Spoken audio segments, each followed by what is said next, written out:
Bouh! Ondine. Non, c'est pas on va déjeuner. C'est le titre de l'histoire. Ondine. C'est un prénom. Vous verrez. Abandonnée dans une crique isolée, une petite fille pleurait et se lamentait devant le corps sans vie de sa maman chérie. Le chant des vagues, bien loin de l'apaiser, la faisait hurler et elle criait terrorisée. Une femme, ni jeune ni vieille, entendit les cris et se mit à rechercher l'origine de ces bruits. Elle descendit le sentier la menant à la crique.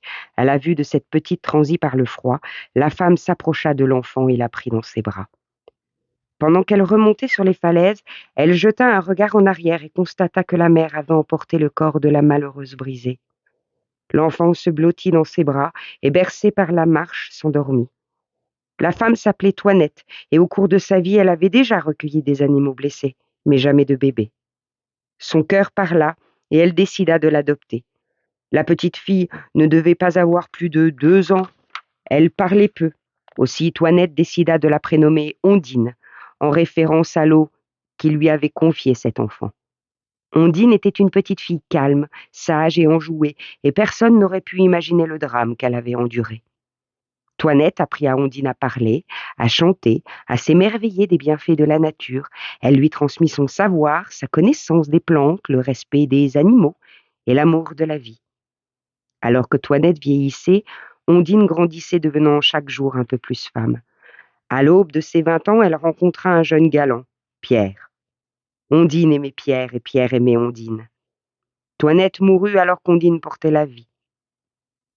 Fidèle aux enseignements reçus, Ondine accueillit avec joie cette nouvelle vie qui se frayait un chemin en son sein, et décida d'appeler son enfant à naître en l'honneur de sa bienfaitrice, Antoine ou Toinette. Pierre fut l'homme le plus heureux du monde quand Toinette naquit.